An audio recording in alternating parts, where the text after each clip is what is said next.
What's good, YouTube? Dom, Staven Sports Cards here, back with another video. Hope you're all doing well. And as you've probably seen from all the content over the last couple days, as well as a live stream I hopped on the Four Collectors channel, the Shriners Show, the Greater Boston Sports Card Show, happened this past weekend, and it is an amazing show. A fantastic show, so many great national dealers, a great variety of things, from memorabilia and knick-knack type things all the way to obscure vintage cards, pre-war, modern, big-time cards. It's a really fantastic show, and if you're local in the New England area and can make the drive, I'd strongly recommend it. But this month's show was extremely special, and it was because of the people. Typically, I end up going up there and seeing a friend like Mark Hoyle or Picker Jim, and, you know, just like walking around the show, sharing pickups, doing that whole thing. But this time we got a nice little group of guys together that aren't typically there, at least all at once, and made a little community meet and greet out of it. We got a great picture, which will be the thumbnail for this video, and it was just fantastic to have out-of-town guys like that 70s Card Show. John Keating was in town. Dan's Vintage Baseball PC came down as well. Sammy Thunder came up to Massachusetts and experienced that show. A new friend, Lonely, a basement card collector. I got to meet him, Keith, really cool guy from New York. So these guys came from out of town to join people that are New Englanders like me, Picker Jim, Mark Hoyle, Mike Junkwax Hero was there, as well as a few new friends that I haven't gotten the chance to meet in person until now. Alan over at Boston Fan and Jake over at Wax Packs. Both really nice guys. I had the pleasure of, talking with them a little bit, and Jake and I were both on the live stream together on Four Collectors, so it was a nice follow-up there, more FaceTime as well. And every single one of those guys had a fantastic show that blows my pickups out of the water. But I truly went with the main intention of just hanging out and, having a good time, and it was so worth it. I got to see so much great stuff. I got to interact with so many great people on and off YouTube. There were some viewers as well as some dealers that I had not spoken to before that are big-time collectors on Trading Card Database. And, it's just really good to connect with these people and, just soak in all the positives that this hobby has to offer in this time of year, So before I get into my pickups, I'm just going to briefly show off the gifts that I got. I got this huge stack from Tom, one of Sammy's viewers that lives in Connecticut. He just gave Sammy an envelope of stuff and said, give it to Dom. So World Baseball Classic, David Ortiz. Let's see if I can get more light on that.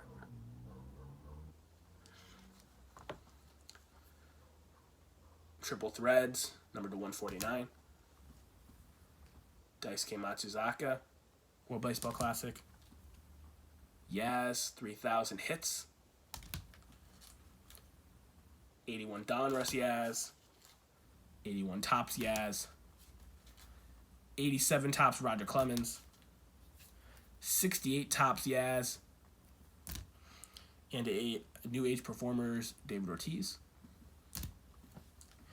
He gave me an entire 82 Brigham's and Coke Red Sox team set with the Yaz in there right on top. He gave me a Hostess Yaz and a Kellogg's Yaz. I did not have that Kellogg's Yaz yet. There's a lot of the lower end late career stuff from Yaz that I don't actually own, and it's just because I don't see it in person a ton. And he gave me this beautiful 68 Red Sox magazine with Yaz right here, and just some super fantastic photos in here of both Yaz and Reggie Smith, who I had the opportunity of meeting briefly at the show. He was signing publicly, and I'll get to that once I show what Mark Hoyle gave me. He gave me this fantastic Thomas Maggard custom card that he had made, a card that never was. this beautiful image of Carl Yastrzemski. This 2007 Red Sox stamp page. First Red Sox championship team I got to experience. And this awesome glassware. So it's Boston Red Sox with the old logo and Fenway Park on the other side. And these were sold at gas stations after the 1967 Impossible Dream team year. And, you know, being able to own something like that, it's really, really cool. So Mark and Tom, thank you so much. The gifts were unnecessary as always, but very much appreciated. My show experience in terms of spending money was on the lower end of things. It was still extremely fun to look, to learn, to see a lot of obscure stuff, pulling me in a bunch of different directions. A lot of great prices. Dealers seemed to be willing to move things. And, you know, all the dealers I talked to said they were having pretty good shows. So it's really good to see that as well, especially in a show that is vintage heavy, for them to say that they're doing well. I talked about Reggie Smith. He was signing. He's a West Coast guy now. He hasn't signed in Boston for a few years, and through the grapevine had heard that this would be his last public signing. I'm assuming at least on the East Coast, and they sold over 150 autograph tickets for him. I was ticket 155, and there was people behind me in line as well. But when me, Mark, and Dan were all in line waiting to get his autograph on various pieces, the showrunner walked down the line and was like, make sure you have your stuff out. He has a flight to catch, XYZ. And I said, oh no, he's in a rush, which is never something you want to hear when you're in line for a signing, whether it's a cheap signing like this or a really expensive one. He did a pretty good job here, though, still signing my 67 rookie card. He signed it right up here. And this card, you know, I got in a value bin a long time ago. I just didn't belong in a dollar box, and I pulled it out. It's a very low-grade edition of his rookie card, but my other Reggie Smith rookie card is a PSA 6, and I wasn't going to be like Jake and crack that out to have him sign it. So I had him sign this one, and, you know, it really enhances this lower grade Reggie Smith rookie, a guy that I strongly believe should be in the Baseball Hall of Fame, and I made sure to say that to him when I thanked him for the autograph, and told him to have safe travels as well back to the West Coast. I scored this 1965 J Publishing set, St. Louis Cardinals. I love that image of Bob Gibson. It's what drew me to this. But what made me actually pull the trigger on this pack was the fact that it came with the original envelope. And I know whenever I see John Mangini at a show and the original packaging or envelope is there, that's a guaranteed buy.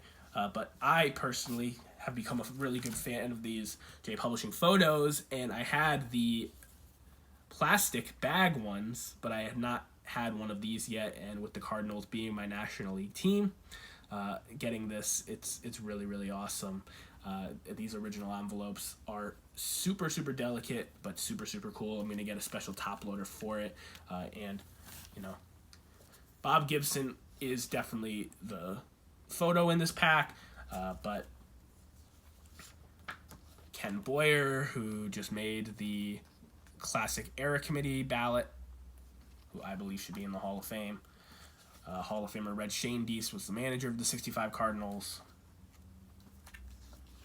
Curt Flood, who is extremely important in the history of baseball and could be a Hall of Famer one day as a contributor. Former MVP Dick Groat, shout out Clemente collector Theo.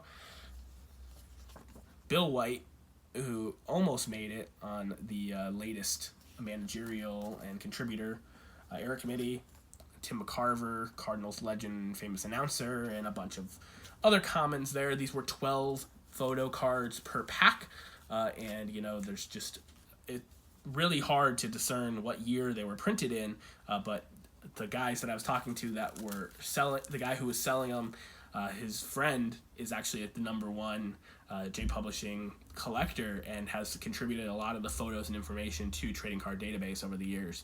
So it was really cool to get to pick his brain a little bit and learn a little bit more about the distribution and how to discern what year these are based on the typeface and the players that are in the pack.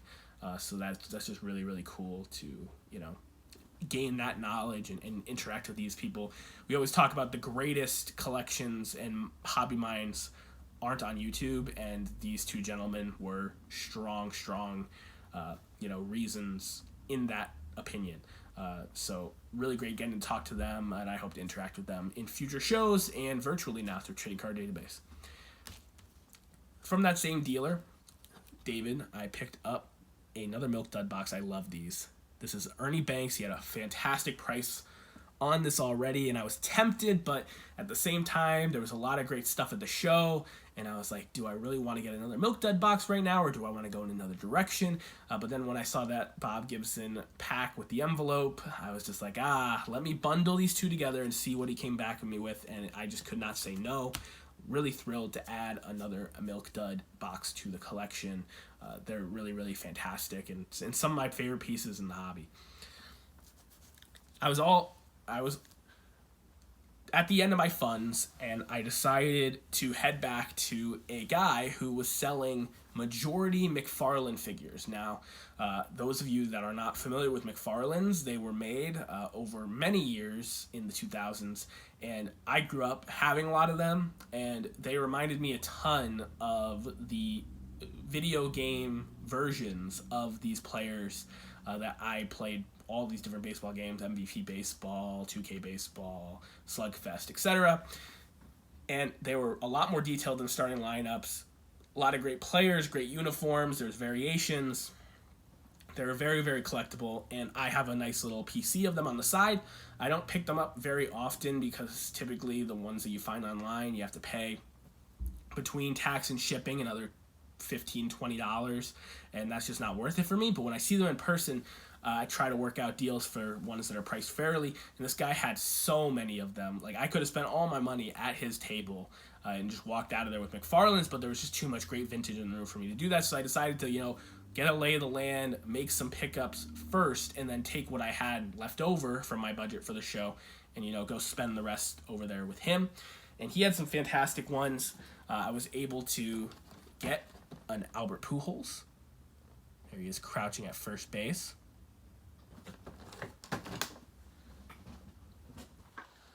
A personal favorite here, Jim Catfish Hunter. Those awesome A's jerseys.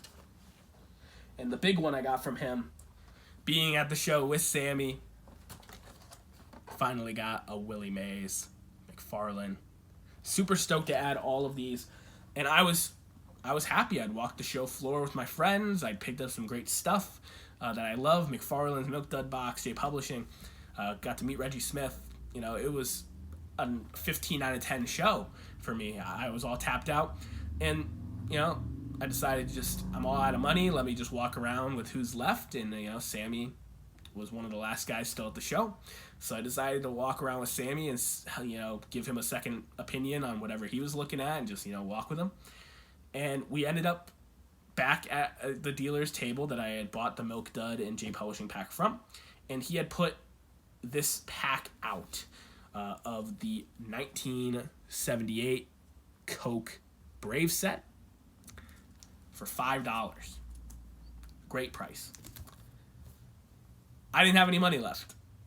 So I asked the guy, I was just like, you wouldn't happen to take PayPal, would you? And he said, you seriously don't have $5? And I said, no, I actually do not have $5. If I did, I would have already handed it to you. But I'm good for it if you take PayPal. And Sammy, being the hobby hero that he is, God bless him, steps in and says, I got you. And he pays the $5 and buys me this complete set, which has a rookie season Dale Murphy and a Hall of Famer Phil Niekro in it, along with a few other minor stars from those late 70s Braves teams that weren't very good, but just a really cool oddball set. That Murphy typically goes for $20, $30 by itself. So to get the complete set for $5, I was stoked. I was kicking myself for not having any money left, and thankfully I was there with a hobby friend, hobby hero nonetheless, to come in and save the day and help me get that. I paid him back through PayPal myself.